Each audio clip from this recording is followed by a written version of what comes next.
Queridos irmãos, muito boa noite. Vamos iniciar mais uma reunião do Centro Espírita Friburguense, onde nós estamos estudando aí a doutrina espírita. Vejam que a diferença está no verdadeiro estudo e não nas grandes massas de reunião. A gente tem chamado a atenção para isso, porque às vezes o espiritismo é pequeno, o espiritismo não tem 1%. É bom para a gente, isso é um bom sinal, né, Magui? É um reforço para a doutrina espírita. Triste se o espiritismo tivesse uma predominância nacional ou mundial de 70%, 80% e o mundo fosse esse grande exemplo de corrupção, de injustiça e de imoralidade. Então a culpa disso é das grandes religiões, das religiões predominantes, que não têm recursos, que não têm conteúdo, que não têm metodologia para convencer as pessoas para serem melhores. Teoricamente faz-se uma coisa e na prática faz-se outra, pela mesma razão que a corrupção impera, é a certeza da impunidade. Quando criaram essa história de que Jesus morreu para salvar todo mundo, pronto, isso foi uma maravilha. Oh, que coisa maravilhosa. Maravilhosa porque foi ele, não foi o seu filho que foi escolhido para morrer por todo mundo. Qual é o pai ou a mãe humana que daria o seu filho para morrer pela humanidade? Pela corrupção, pela criminalidade, pelas injustiças. Ninguém se arriscaria seu filho para isso. Então isso não faz o menor sentido, mas as igrejas meteram isso na cabeça das pessoas no Ocidente e todo mundo se encostou. Por que um corrupto com 30 anos vai deixar de ser corrupto? Ele está lá na teta, ele está na veia, ele está lá recebendo milhões e fortunas e mais fortuna. No final ele se arrepende, ou diz-se arrependido, abraça o evangelho, se abraça, se entrega para Jesus e está salvinho, resolvido o problema. Isso aí é uma tese, mas que tem que ser repensada. Qualquer um que pense racionalmente, sensatamente nisso, vai ver que não pode. Deus não pode ter dado uma dessas, né? Ainda mais porque se 2 bilhões de pessoas no planeta aceitam Jesus, são cristãs, 5 bilhões não aceitam. E esses 5 bilhões perdidos, inutilmente colocados no planeta já para estarem perdidos. E veja, o sujeito é budista porque ele nasceu no Tibete. Ele é hinduísta porque ele nasceu na Índia, nasceu no Paquistão.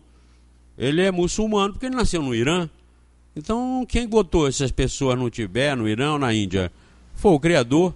Botou ele lá, botou o Salvador no Ocidente, com a certeza de que eles lá no Oriente estão perdidos. Isso não faz o menor sentido. Deus é Deus de todos, é Deus do universo, trata todos igualmente. Zé Saramago, aquele prêmio Nobel de literatura que morreu recentemente, português, ele dizia uma coisa inteligentíssima. Ele falava assim, ele sempre se declarou ateu. E ele dizia assim, eu sou ateu, não acredito em Deus. Mas, olha a saída dele, se Deus existe para vocês que acreditam, existe para mim também que não acredito. E, consequentemente, vai me tratar com justiça. A pessoa inteligente sabe que Deus não pode ser injusto. Mesmo os que não acreditam, ainda na hipótese de admitir que ele venha a existir, que Deus exista, tem confiança de que Deus vai ser justo com ele. E Deus, é claro, é justo com todos. Essa história da salvação, a história de Jesus, Salvador, isso é coisa do Ocidente, isso é coisa de igreja, isso é coisa que foi criada na época, mas precisa ser repensado. Assim como nós não usamos uma máquina de escrever, ninguém aí está preocupado em usar a máquina de escrever, usa o computador. Nós também temos em matéria de fé, em matéria de crença, em matéria de Deus, em matéria de ensinamento religioso, mudar isso. Modernizar, atualizar de acordo com o avanço da sociedade, o avanço da ciência. Então, nós aqui fazemos isso. Nós estudamos a doutrina espírita, que tem na codificação, nas 5 obras básicas da codificação, a solução para os problemas da humanidade. É a revelação das leis de Deus. Com aquela assertiva que nos deixa muito à vontade. Não são os espíritas que estão salvos, não é quem acredita no espiritismo, conhece o espiritismo, que estão com os problemas resolvidos. Não. O problema resolvido vai estar no comportamento de cada um. Se é um bom católico, se é um homem de bem católico, ótimo, é isso aí que a gente precisa. Se é um homem de bem budista, é isso que a humanidade precisa. Se é um homem de bem ateu, é isso que a humanidade precisa. Então, o espiritismo abre esse leque e não exclui ninguém. mas dá um caminho, dá uma explicação e uma justificativa para esse mundo em que nós vivemos. Então, nós estudamos isso aqui. E vocês vão ver que no desenrolar dos estudos, a gente sai daqui com novas reflexões, a gente pesca, capta algum outro detalhe que a gente ainda não percebeu, mesmo o tema já sendo conhecido de todos nós, né? Vamos fazer a nossa prece e passar para a Albinha fazer a palestra. Queridos amigos da espiritualidade, que aqui estão presentes com certeza pelos nossos propósitos, que são bons e que estão de acordo com as regras de Deus e com a vontade suprema do nosso Criador. Nós agradecemos esta oportunidade e pedimos que todos nós sejamos inspirados, sejamos assistidos para abrirmos nossos corações, para abrirmos nossas consciências e analisarmos com clareza, analisarmos sem preconceitos os ensinamentos espíritas que estão aí para nos fazer compreender a vida e sabermos melhor enfrentar os problemas que a vida nos apresenta. Muito obrigado a todos vocês e que, em nome de Deus, nós possamos iniciar a reunião de hoje. Que assim seja, graças a Deus. E com vocês, Alba Valéria. Alba é por sua conta, né? O nome é artístico.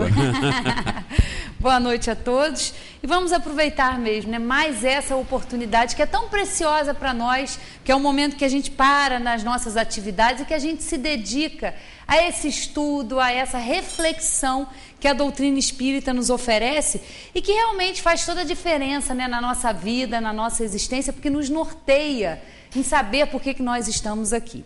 E hoje eu escolhi, né, nós estamos aí no mês de dezembro, que se convencionou aí, né, o Natal, e a gente fala muito, a gente se preocupa muito nesse mês com presente, de presentear as pessoas. A gente quer sempre, né, comprar uma lembrancinha, e às vezes, em muitas situações, às vezes até a gente se angustia, porque às vezes chega dezembro e a gente está numa época aí desprevenida financeiramente, e a gente se angustia, a gente se preocupa, porque às vezes a gente não pode comprar presente para a família toda.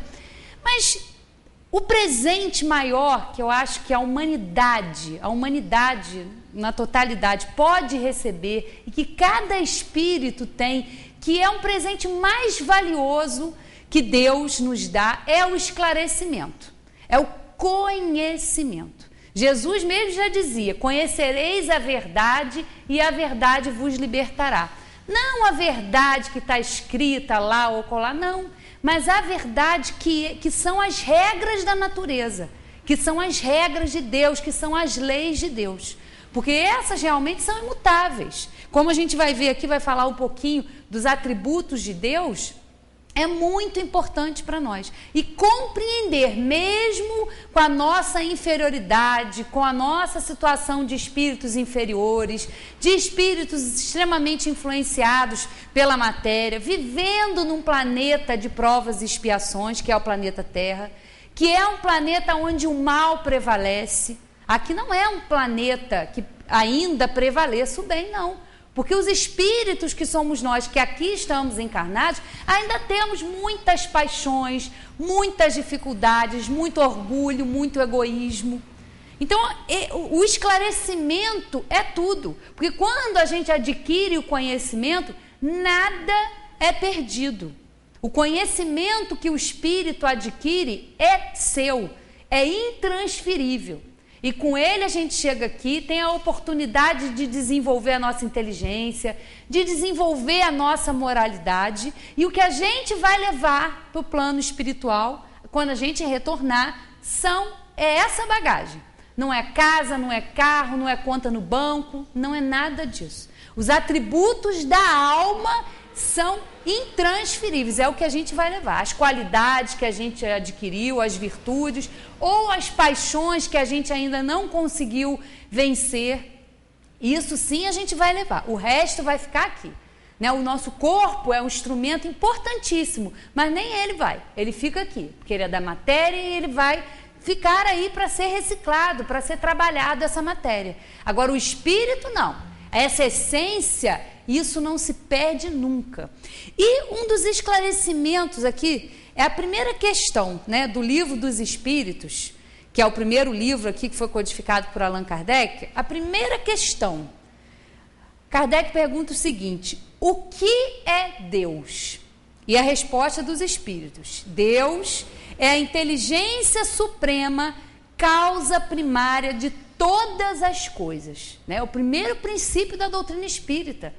Ele é a inteligência suprema, causa primária de todas as coisas. É o primeiro atributo que a gente tem que entender. E entender Deus de maneira correta, de maneira adequada, é fundamental para nós entendermos o porquê desse mundo. Sem esse esclarecimento, sem entender sobre a reencarnação, tudo está errado. Tudo está no lugar errado. Nós estamos sofrendo porque Deus é injusto e nós vamos ver que não é assim.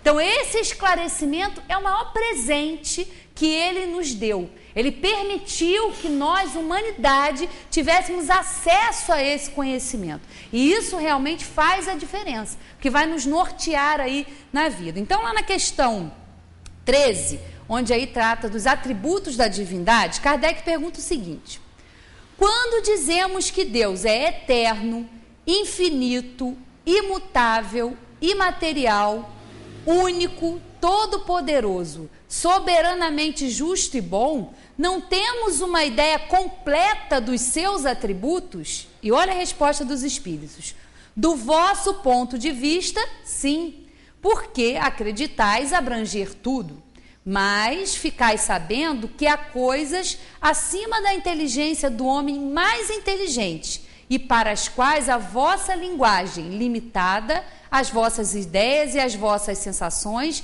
não dispõe de expressões. A razão vos diz que Deus deve ter essas perfeições em grau supremo, pois se tivesse uma de menos, ou que não fosse em grau infinito, não seria superior a tudo, e por conseguinte não seria Deus.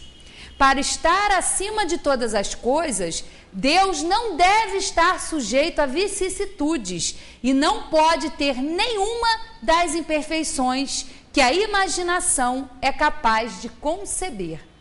Olha a resposta. Nós não temos ainda, nós estamos muito longe, porque nós não temos moral para entender realmente a essência de Deus. Mas aqui nós já podemos compreender, a gente já pode vislumbrar dentro desses atributos aqui tudo o que Deus não pode deixar de ser.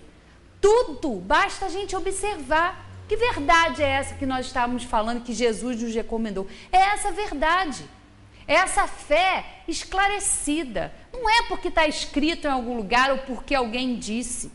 Ela tem que nos falar ao bom senso, à lógica, à razão. Porque a gente não pode admitir, a gente não pode atribuir a Deus paixões humanas. Por isso a grande dificuldade da maioria das pessoas terem dificuldade de compreender. Por que o mundo tão complicado? Por que o mundo tão injusto? Por que nós estamos submetidos a tudo isso? A maldade, a inveja? Por que nós estamos submetidos a flagelos destruidores? Por que nós passamos por tudo isso que nós passamos agora aqui em janeiro, que vai completar aí um ano? Tudo isso tem a sua razão de ser. É uma das leis divinas, a lei de destruição. Aos nossos olhos é uma destruição, é o fim? Não, mas isso é uma lei divina. Aos nossos olhos é destruição, mas aos olhos de Deus está ali dentro das suas leis, que são sábias. Como a gente viu aqui, Deus tem todos esses atributos. Então é claro que as leis que Ele criou, que regem o universo, que regem as relações, que regem a harmonia do micro ao macro, da sociedade ali que compõe a formiga, a abelha, até o universo, todos nós estamos submetidos a essas leis. E é claro que essas leis são sábias. Somos nós, espíritos ainda imperfeitos, inteligências em desenvolvimento, a caminho da perfeição, que vamos nos aprimorando e vamos compreendendo essas leis. A gente já pode compreender, praticar. Aí já é outro passo mais à frente. Porque quando a gente compreende, quando a gente entende, a gente sabe por que passa pelas coisas, né? E isso liberta as pessoas. Nós entendemos que nós somos espíritos criados por Deus e que o nosso objetivo de todos nós é atingir a perfeição, é diferente. porque a gente compreende por que a gente passa por essas coisas, a gente compreende as aflições, as dores, como nós vamos ver aqui no Evangelho, a justiça das aflições. Esse é o maior presente que nós temos, agora como espíritos, entender isso, divulgar isso, falar do espiritismo, falar sobre esses esclarecimentos que a doutrina nos traz, explicar quem nós somos, da onde nós viemos, o que nós estamos fazendo aqui e para onde nós vamos. Jesus, dentro das passagens do Evangelho, sempre fala para o espírito, sempre fala dessa vida futura. Dentro das bem-aventuranças, bem-aventurados os aflitos, bem-aventurados os que choram. As bem-aventuranças só podem ser compreendidas se há alguma coisa maior. Por que a gente vai sofrer? Por que a gente sofre? Por que a gente passa por sofrimento? Por que a gente passa pelo sofrimento, pela saudade da perda dos entes queridos que se vão primeiro e a gente fica aqui com saudade? Por que essas coisas acontecem? Por quê? Tem que ter uma explicação, e é isso que a doutrina vem nos explicar, que nós somos espíritos eternos, imutáveis, indestrutíveis, e que nós passamos por aqui com um objetivo. Nós convivemos com a nossa família, no nosso ambiente de trabalho, são as oportunidades que cada um tem de se aprimorar, de exercitar o amor, de exercitar a paciência. É uma época agora que se fala muito em caridade, né? E a gente vê aí as pessoas fazendo caridade, mas a caridade mais fácil é essa, de chegar numa instituição, doar uma cesta básica e achar que está quite com Deus que resolveu o problema. Não. E a caridade que a gente tem que exercitar dentro de casa? A caridade, ela engloba o perdão, amar aos inimigos, aí é outra história, porque a gente ser caridoso com a caridade material é uma coisa. Agora, a verdadeira caridade, que é ser indulgente para com os defeitos alheios, perdoar, aí a coisa muda de figura, porque aí a gente tem que se esforçar. É ainda trabalhoso para nós esse processo. Mas é trabalhoso, mas ao mesmo tempo é gratificante quando a gente consegue. Tão bom a gente poder resolver uma situação às vezes complicada, a gente perdoar e ser perdoado, tão bom. São essas pequenas coisas que são de fundamental importância, que são importantes para nós. Esse é o verdadeiro, é isso que Jesus realmente quer, é isso que ele veio nos falar, demonstrar, deu o exemplo. Isso para ele, essa prática, todos os dias, é a maior homenagem que a gente pode fazer a ele. Não é montar árvore de Natal, não é fazer ceia. Tudo isso a gente está aí, né? É uma convenção, a gente participa, claro, a gente passa por isso anos e anos e séculos, mas o que a gente tem que realmente fazer é isso. É essa prática todos os dias, não é só agora na época do Natal. Né? Porque às vezes agora ainda está mais confusão ainda, porque às vezes a gente reúne, né? Natal, então, que é uma festa mais familiar, aí reúne todo mundo, aí sempre sai aquela confusão. Né? Se for aquele negócio então de um vai para lá, reúne na casa de mamãe, todo mundo vai para a casa da mamãe, um leva isso, um leva aquilo, né, Zé? Às vezes um chega com um bolinho de bacalhau, o outro chega com refrigereco, né? Aí aquela confusão já começa. É assim. Essas reuniões, às vezes, de Natal, que são famílias, são muito piores, às vezes, porque só tem confusão, só tem briga, discussão, né? Porque a gente sabe que é preciso... Conviver é uma arte, Precisamos de muita paciência, de muita indulgência, de muito amor para conviver ali naquele núcleo familiar. Que nós sabemos, nós não estamos só convivendo com espíritos simpáticos. Há também no nosso meio espíritos antipáticos. Espíritos que não pensam como nós, que têm dificuldades. E é por acaso que a gente está ali? Não, não tem acaso nenhum. É exatamente naquele núcleo, com aquelas pessoas, é que nós temos as oportunidades de colocar tudo isso em prática. Porque é importante a gente conhecer, claro, é importante. Só que se a gente não aplicar o que a gente estuda na gente mesmo, palavra morta. A gente está estudando, divulgando, né? E muitas vezes nós que estamos aqui divulgando, as pessoas ficam olhando, será que ela realmente faz isso? Mas nós não estamos em julgamento. Pior para mim, que estou aqui falando, fazendo uma palestra, fazendo um estudo, pior para mim, eu vou ser muito mais cobrada, porque se eu não estou praticando o que eu estou falando, a responsabilidade é minha. Eu não estou em julgamento ou qualquer um que esteja aqui. né? Mas a doutrina, sim, o que a gente está passando é que precisa ser analisado. Não é porque eu estou aqui falando dos atributos que vocês precisam ou não concordar. Estudem, reflitam sobre isso, vejam se realmente vocês concordam com isso ou não.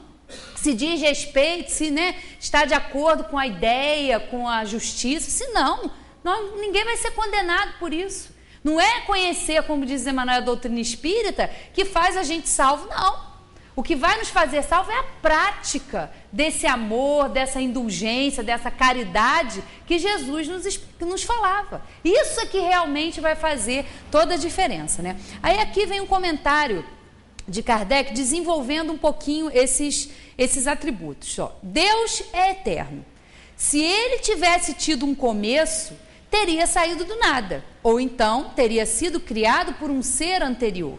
É assim que, pouco a pouco, remontamos ao infinito e à eternidade. Duas palavras que a gente escuta, a gente até consegue definir, mas a gente não consegue abarcar com o nosso pensamento. Infinito e eternidade, a gente é muito limitado. A gente está aqui encarnado num corpo que está aqui com essa forma. Então, a gente não consegue ver além disso aqui. A gente não consegue enxergar o além, né, do nosso espaço, do nosso planeta. Mas é infinito realmente. Para nós é muito difícil abarcar o que seja infinito, o que seja a eternidade. Mas é exatamente, nós somos eternos. Nós jamais deixaremos de existir.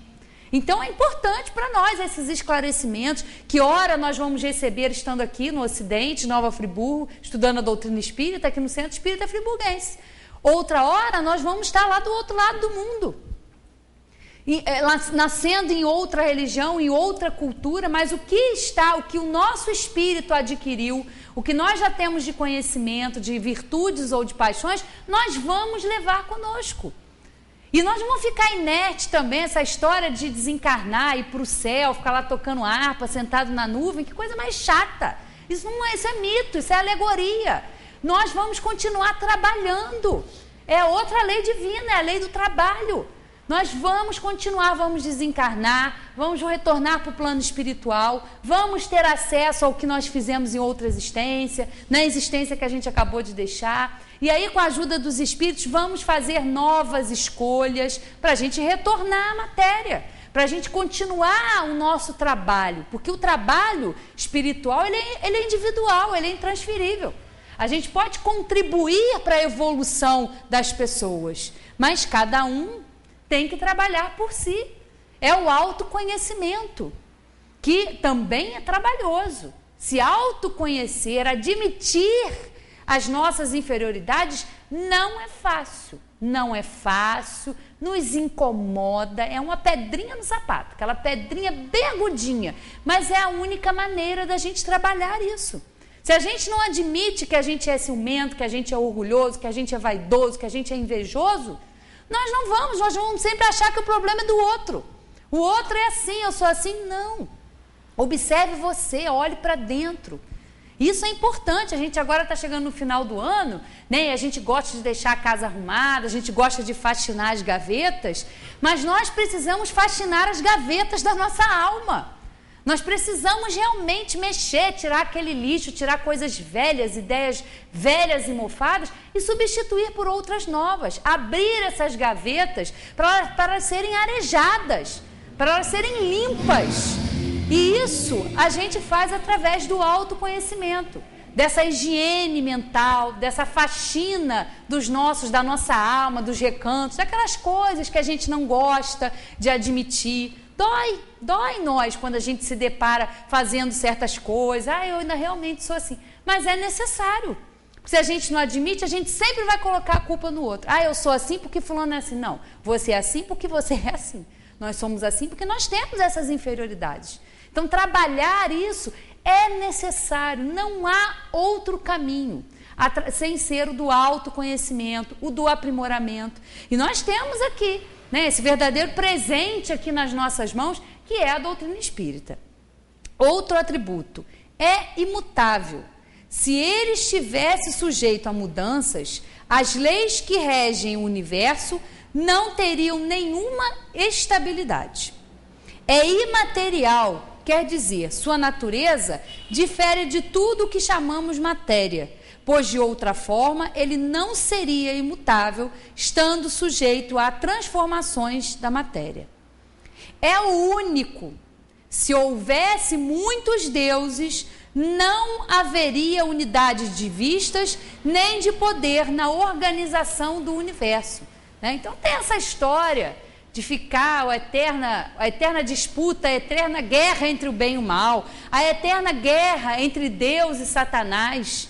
Isso são figuras alegóricas que no passado podiam servir como um freio para nos amedrontar, para nos ali colocar medo, fazer com que a gente temesse a Deus. Hoje em dia a gente ainda escuta a maioria das pessoas falando, muitas pessoas, eu sou temente a Deus.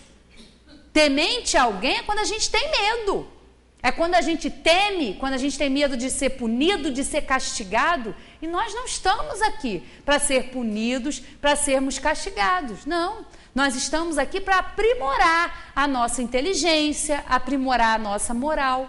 Não existe isso da gente ser influenciado, de ficar essa disputa eterna entre... Não, Deus é único.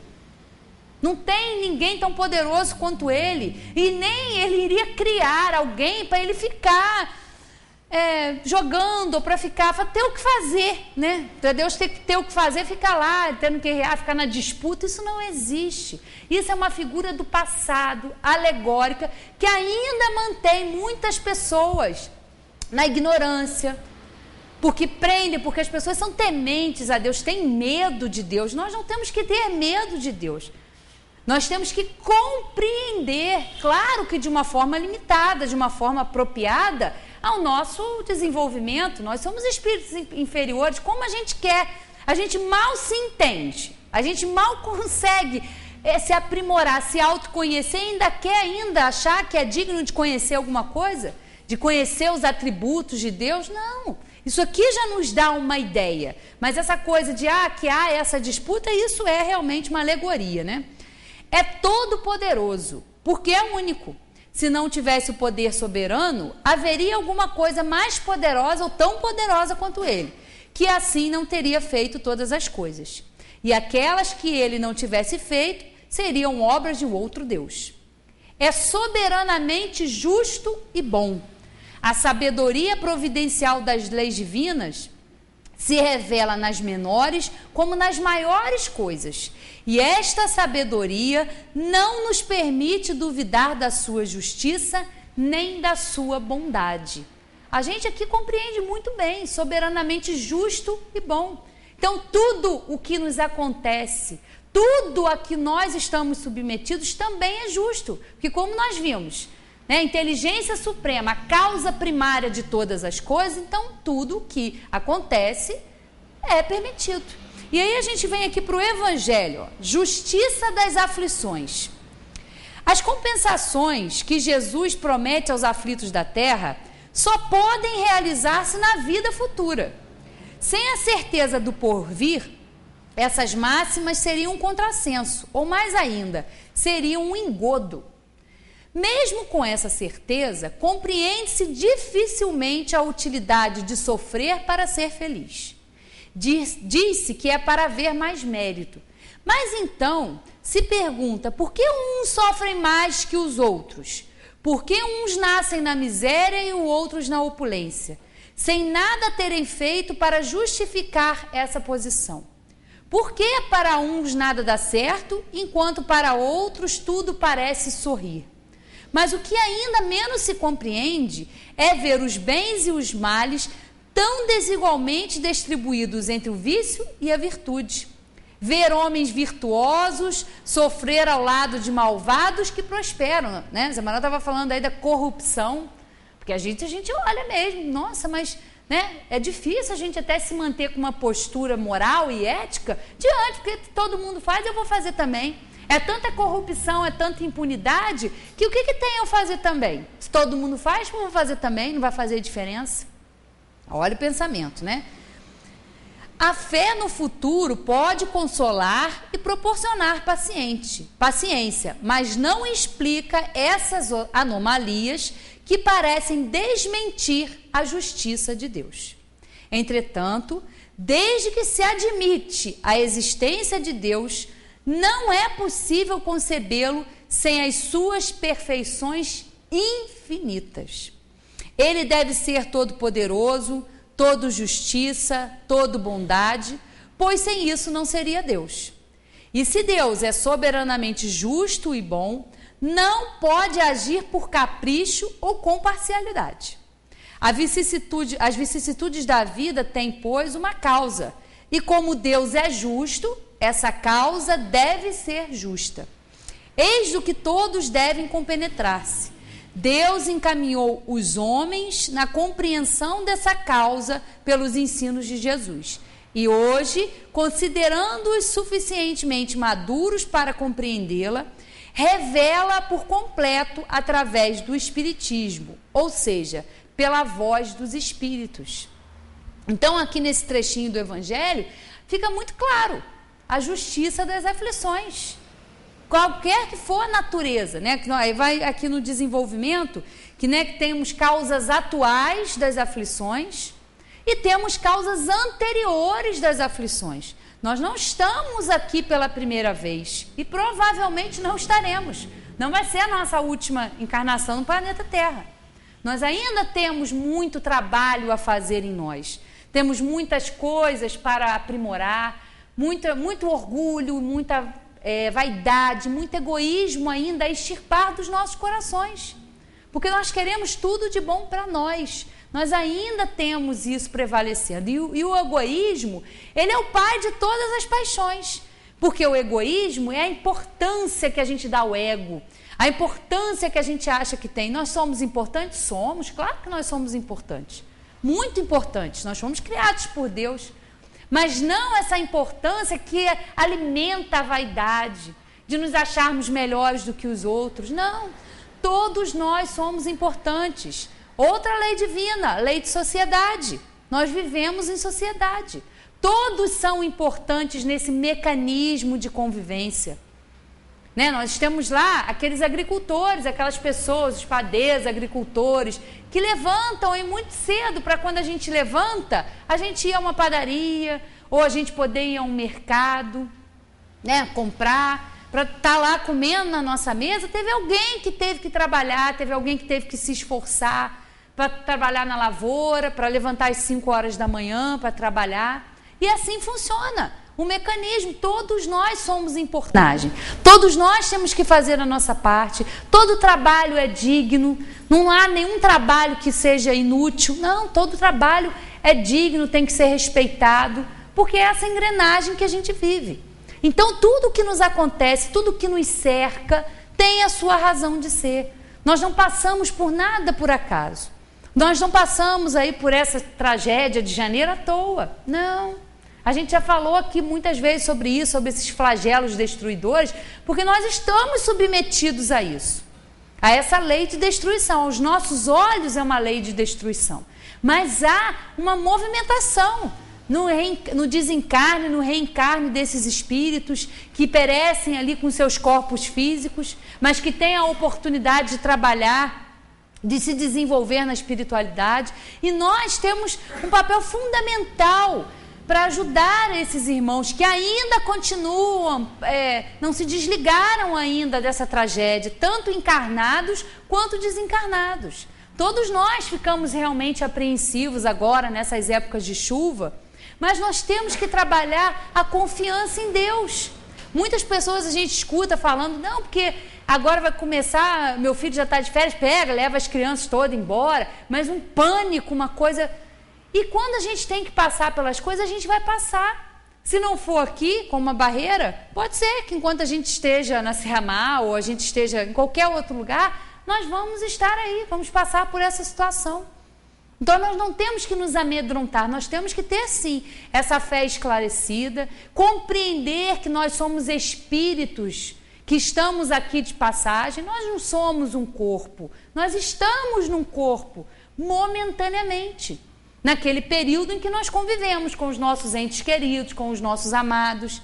Não vão deixar de ser nossos entes queridos, nem nossos amados, nem vão deixar de ser afetos e também desafetos, porque por causa da morte. A morte é apenas a destruição da matéria, desse envoltório grosseiro. Nada mais do que isso. Nós não vamos estar mais convivendo ali no dia a dia com aquela pessoa, mas vamos conviver de uma outra forma. Vão estar ligados conosco pelos sentimentos, pelos pensamentos. Nós não devemos nos desesperar, porque a gente, com o nosso desespero, às vezes prejudica o espírito, porque ele fica toda hora querendo ficar aqui. É difícil para nós, né? O entendimento, a maioria entende que a morte é o fim. Aqui na sexta-feira a gente fez um estudo sobre isso. O Washington e eu, a gente falou, ele falou sobre o passamento dentro do livro Céu e Inferno, que é um processo que todos nós passamos muitas vezes, de encarnar e desencarnar, mas para muitos é um processo muito doloroso. E no livro dos Espíritos tem até uma pergunta que diz, deixa eu ver se eu vou lembrar qual é, que se a gente estava aqui, acho que eu peguei no livro ali.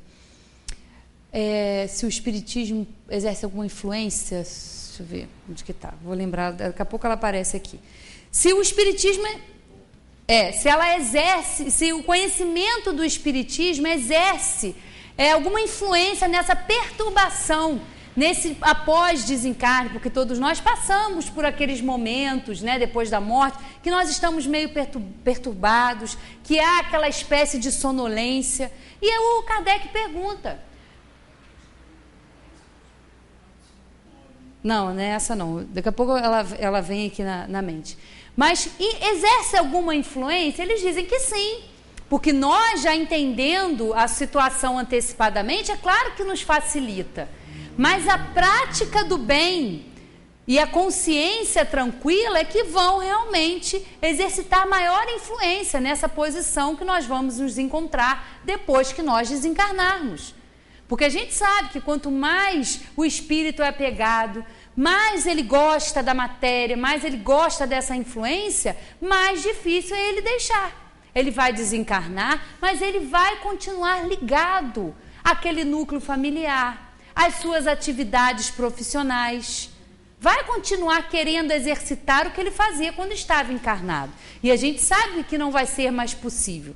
E para ele é difícil dele compreender. Então, entender isso antecipadamente, é claro que é muito bom, é muito útil, porque nos ajuda. Mas praticar o bem, praticar, né, tomar cuidado nessa convivência que a gente tem com os nossos entes queridos, ser mais cuidadoso no que fala, nos pensamentos. Esses sim são verdadeiros presentes que a doutrina espírita nos alerta o tempo todo. Precisamos ter esse carinho, essa delicadeza, essa gentileza, essa indulgência com os erros alheios, porque a gente erra o tempo todo. A gente comete erros o tempo todo, mas a gente é muito duro, a gente é muito rígido quando diz relação ao nosso irmão.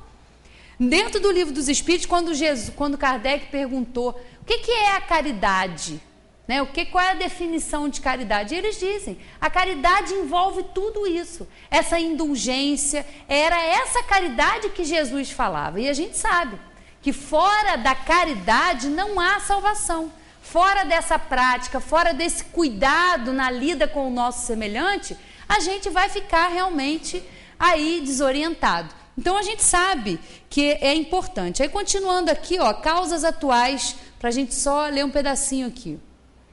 As vicissitudes da vida são de duas espécies, ou se quisermos, tem duas origens bem diversas que importa distinguir. Uma tem sua causa na vida presente, outras fora desta vida. Remontando à fonte dos males terrenos, reconhece-se que muitos são a consequência natural e da conduta daqueles que os sofrem. Quantos homens caem por sua própria culpa? Quantos são vítimas de sua imprevidência, de seu orgulho e de sua ambição? Quantas pessoas arruinadas por falta de ordem, de perseverança, por mau comportamento ou por não terem limitado os seus desejos? E aqui a gente pode dar um exemplo nessa época, né? Época de Natal, final de ano. Todo mundo corre, a maioria sim, endivida até a raiz dos cabelos.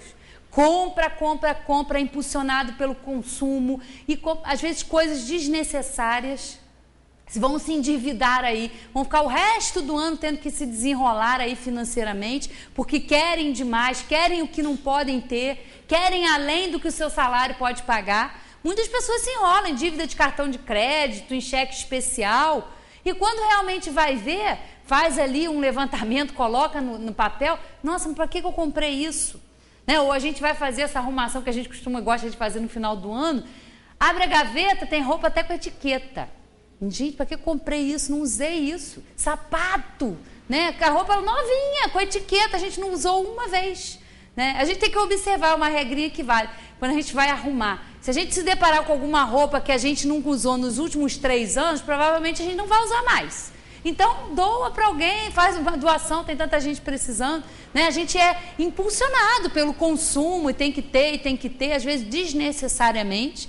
Né? Aí o governo incentivando, abaixa IPI, faz aquelas coisas, aquelas manobras todas para incentivar o consumo. E muitos de nós nos perdemos aí nesse meio. E a gente fica aqui, ó. Ah, meu Deus, que dívida, não sei o que eu vou fazer com essa dívida. Mas quem foi que fez a dívida?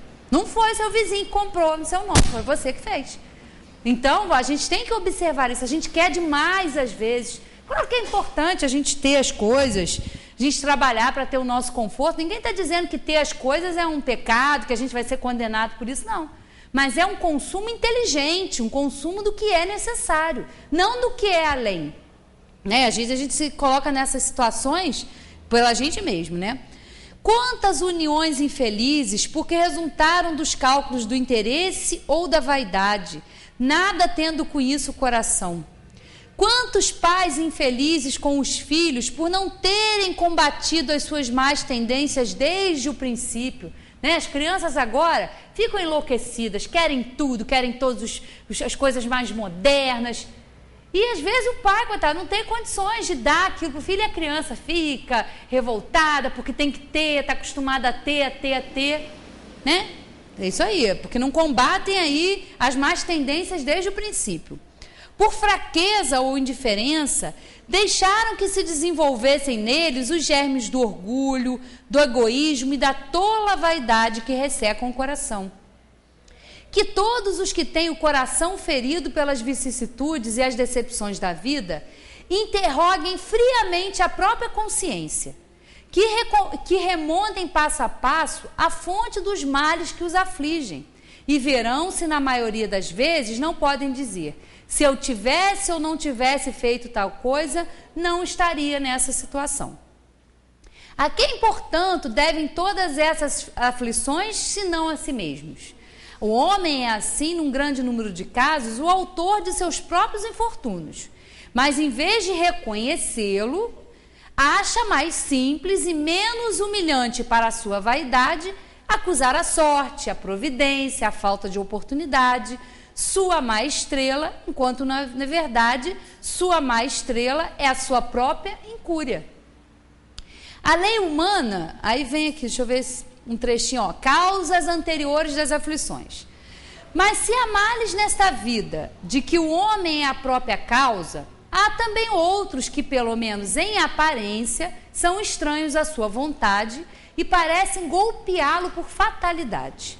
Assim, por exemplo, a perda de entes queridos e dos que sustentam a família. Assim também os acidentes que nenhuma providência pode evitar, os reveses da fortuna, que frustram todas as medidas de prudência, os flagelos naturais e ainda as doenças de nascença, sobretudo aquelas que tiram aos infelizes a possibilidade de ganhar a vida pelo trabalho, as deformidades, a idiotia, a imbecilidade e etc. Os que nascem nessas condições nada fizeram, seguramente, nesta vida para merecer uma sorte tão triste, sem possibilidade de compensação e que eles não puderam evitar, sendo impotentes para modificá-las e ficando à mercê da comiseração pública. Por que, pois, esses seres tão desgraçados, enquanto ao seu lado, sob o mesmo teto e na mesma família, outros se apresentam favorecidos em todos os sentidos? Que dizer por fim das crianças que morrem em tenra idade e só conheceram da vida o sofrimento? Problemas todos esses que nenhuma filosofia resolveu até agora. Anomalias que nenhuma religião pôde justificar e que seriam a negação da bondade, da justiça e da providência de Deus, segundo a hipótese da criação da alma ao mesmo tempo que o corpo, e da fixação irrevogável da sua sorte após a permanência de alguns instantes na terra. Que fizeram elas, essas almas que acabam de sair das mãos do Criador, para sofrerem tantas misérias no mundo e receberem no futuro uma recompensa ou uma punição qualquer, se não puderam seguir nem o bem nem o mal? E são questões inevitáveis, que acontecem o tempo todo. O tempo todo, na vida, nós vamos ter esses questionamentos. Por que isso acontece? Por que eu estou passando por isso? Por que isso aconteceu? São indagações que todo ser humano se faz. E são coisas que acontecem. Não acontecem no planeta vizinho, não. Acontecem no nosso planeta. Dentro da mesma casa, dentro do mesmo núcleo familiar. Por que, às vezes, espíritos ali que foram trazidos para conviver, irmãos no núcleo familiar, que receberam a mesma educação, que tiveram o mesmo cuidado e afeto dos pais, e são tão diferentes, absolutamente diferentes, com gostos, com aptidões tão diferentes, porque são espíritos diferentes, não são o mesmo espírito. Pai e mãe fornecem um material genético, não fornecem o espírito. O espírito foi criado por Deus. E por que conviver com tantas dificuldades e tantas diferenças? Porque é necessário para nós entendermos, para nós termos esse amor e esse cuidado com aquele ente querido que é diferente, que é mais problemático, né? Que nos causa às vezes tanto aborrecimento, mas é necessário. Eles recebem sim a mesma educação, mas são espíritos diferentes, com aptidões, com gostos, que estão juntos com um objetivo. Fecha a porta ali para mim, Camilinha. Vamos continuar, ó. Entretanto, em virtude do axioma de que todo efeito tem uma causa, essas misérias são efeitos que devem ter a sua causa. E desde que se admita a existência de um Deus justo, essa causa deve ser justa. Ora, a causa sempre sendo anterior ao efeito, e desde que não se encontra na vida atual e que pertence a uma existência precedente. Por outro lado, Deus, não podendo punir pelo bem que se fez, nem pelo mal que não se fez, se somos punidos é que fizemos o mal. E se não fizemos o mal nesta vida, é que fizemos em outra. Esta é uma alternativa que não podemos escapar, e na qual a lógica nos diz de que lado está a justiça de Deus. O homem não é, portanto, punido sempre ou completamente punido na sua existência presente, mas jamais escapa às consequências de suas faltas. A prosperidade do mal é apenas momentânea, e se ele não espia hoje, espiará amanhã, pois aquele que sofre está sendo submetido à expiação do seu próprio passado. A desgraça que à primeira vista parece imerecida tem, portanto, a sua razão de ser. E aquele que sofre pode sempre dizer: perdoai-me, Senhor, porque eu pequei. Então não há injustiça. Nós não somos injustiçados. E nós gostamos muito desse papel de vítima. Nós gostamos desse papel de vítima. Em muitas situações na nossa vida, nós trabalhamos a autopiedade. Que nós somos coitadinhos, que isso não é justo, que isso não é isso. Mas não há acaso nisso. Se nós estamos passando por uma situação determinada, é porque nós temos a ver com aquela situação. Nós temos que conviver. E esse convívio pode ser muito facilitado com esse entendimento. Que nada é injusto, nada está fora do lugar, porque isso nos ajuda a ser mais indulgentes, a ser mais compreensivos, a sermos realmente caridosos. Caridade é isso, não é a caridade material, não, ela engloba muito mais. E nós sabemos o quanto é necessário esse esforço, o quanto é necessário e útil para nós esse esforço. Porque senão seria injusto. Por que Jesus teria vindo, teria nos falado para sofrer, né, dentro aqui do que esse capítulo que a gente está lendo aqui, É o capítulo 5º do Evangelho, segundo o Espiritismo. Bem-aventurados os aflitos. Como ser bem-aventurado se a gente não entende? Se a gente não compreende? Então, nós temos, sim, um grande presente nas nossas mãos. O maior de todos que a gente poderia receber. Que são esses esclarecimentos. Que são úteis para nós, são úteis para todos os que nós convivemos. E não é só no Natal, não.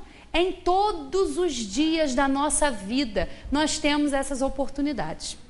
E eu trouxe um textinho aqui para a gente refletir, que 8 presentes que não custam nada, né? Para quem está nessa situação aí que não pode dar presente, olha que presentes simples que a gente pode fazer e que são valiosíssimos. 8 presentes que não custam nada. Primeiro, o presente escutar. Escute com paciência e carinho, sem interrupção, sem distração, sem planejar sua resposta. Apenas escute, né? E não é à toa que nós temos 2 ouvidos e uma boca, né? 2 ouvidos. Segundo, o presente afeição. Seja generoso com abraços, beijos, tapinhas nas costas, mas verdadeiro, né? Não é tapinha nas costas para bater assim nas costas, né? Tá lidando com a pessoa de um jeito e o pensamento tá com outro, não é assim não. E aperto de mãos. Deixe essas pequenas ações demonstrarem o amor que você tem pela família e por seus amigos. Terceiro, o presente sorriso. Junte alguns desenhos, compartilhe artigos e histórias engraçadas. Seu presente será dizer: eu adoro rir com você. Quarto, o presente bilhetinho. Pode ser um simples bilhete de muito obrigado por sua ajuda ou um soneto completo.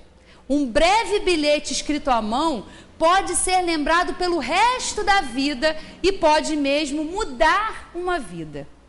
Quinto, o presente elogio. Um simples e sincero: você ficou muito bem de vermelho, você fez um super trabalho, ou que comida maravilhosa, fará o dia de alguém ficar muito melhor. Sexto, o presente favor.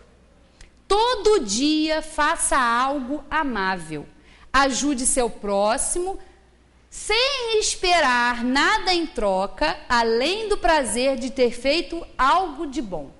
Aí é outro detalhe também que às vezes pega, né? Que a gente faz e às vezes a pessoa não agradece. Que fulano mal agradecido, né? A gente ainda tem isso. Então é fazer o bem, fazer uma coisa boa sem esperar, né? Porque às vezes muita pessoa... É aquela passagem do Evangelho, do óbolo da viúva, né? Que às vezes não adianta um rico que tem muito dar o que é supérfluo, enquanto a viúva que tinha apenas uma moedinha ajuda com a moedinha que ela tinha.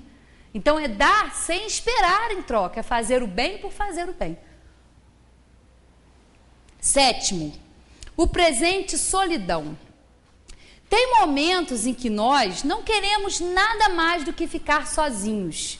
Seja sensível a esses momentos e dê o presente da solidão ao outro. Realmente, tem momentos que a gente deve se calar, né? Uma hora que, de repente, a gente está ali numa conversa desagradável, numa discussão.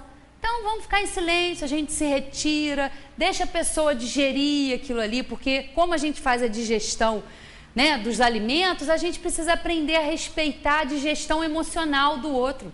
Porque às vezes a gente chega com uma notícia e a gente fala com a pessoa, a gente, né, despeja aquilo tudo em cima do outro, quer que o outro... Nada. Respeite o tempo do outro. O outro precisa pensar, precisa refletir, precisa realmente digerir emocionalmente aquela emoção que aquela conversa ou aquela discussão causou. Então, em muitos momentos a gente gosta realmente de ficar sozinho. E nesses momentos que a gente fica sozinho, tem uma coisa muito importante que a gente pode fazer e que é muito útil: orar, fazer prece. A prece, ela é fundamental. É claro que não necessita da gente ficar isolado para fazer a prece, não. Mas às vezes um momento que a gente tem com a gente mesmo, aquele momento de solidão, de que a gente está quieto com as nossas próprias ideias, e em que a gente ora, a gente é muito ajudado, a gente é muito auxiliado. E oitavo, o presente disposição. A maneira mais fácil de sentir-se bem é colocar-se à disposição de alguém. E isso não é difícil de ser feito. Um telefonema, uma visita, em que você dispõe do seu tempo, dispõe das suas atividades para ouvir um amigo, para deixar ele falar, né? À disposição. Todo mundo pode dispor um pouquinho do seu tempo em benefício do outro, através da prece, que é você se dispor, pedir por alguém, né? É se colocar à disposição. Temos muitas maneiras de se colocar à disposição, de nos colocarmos à disposição do outro, dispor de um pouquinho do nosso tempo para dar atenção ao outro.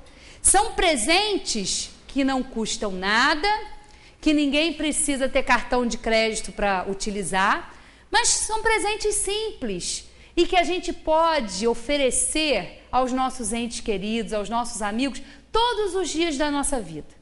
E oferecer a nós mesmos, através do estudo, através desses esclarecimentos. Então não vamos, né, nos entristecer se às vezes a gente não pode dar um presente. Não, mas vamos oferecer esse tempo, esse carinho, ser gentil com o outro, tudo isso que são pequenas coisas, mas são tão grandiosas e fazem realmente toda a diferença na nossa vida. Então acho que realmente esse é o melhor presente de Natal que a gente tem para oferecer todos os dias, né? Muito obrigada a todos e boa noite.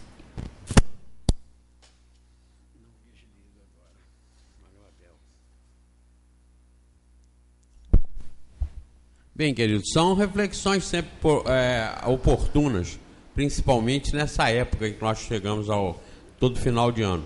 É uma convenção cristã, não é, do Ocidente, fazer as comemorações que vêm desde lá de trás da Igreja Católica, na oportunidade de comemorar o nascimento de Jesus. E isso sempre tem um clima agradável, um clima bom, um clima de fraternidade, um clima explorado também comercialmente, mas nós vemos tudo explorado comercialmente, Deus, Jesus, todas as coisas exploradas. Eu anteontem estava vendo na televisão um chamado de uma igreja na televisão, num programa de televisão, dizendo que venham, que os pobres vão ficar ricos. Olha que maravilha! O Império Romano pegou o cristianismo por causa disso, porque o Império Romano na época estava por baixo, estava ficando por baixo, a coisa não estava boa para ele, então eles viram que uma maneira de envolver todo mundo naquilo era aquela de Jesus dizendo, bem-aventurados os pobres, bem-aventurados os humildes. Então isso foi pego no outro sentido, no sentido de pegar esse ensinamento para explorar. Lamentavelmente é assim o mundo, como diz a Valéria, fazer o quê? Entender essa situação planetária em que nós estamos matriculados e fazemos a nossa parte.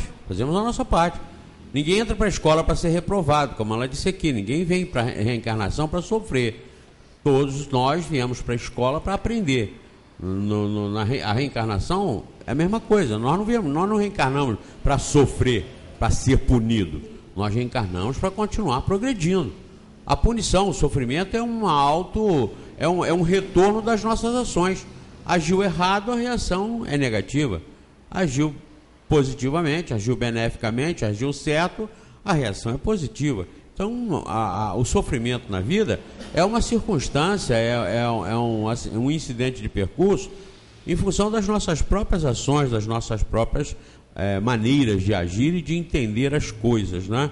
Mas nós, compreendendo através do Espiritismo dessa forma, nós pegamos essa época e vamos estimular a fraternidade, a solidariedade. É bonito, é bom, todo mundo se abraçar, todo mundo se alegre, feliz, contente. Isso seria o ideal. Um dia isso aí vai batendo, até que vai realmente modificando.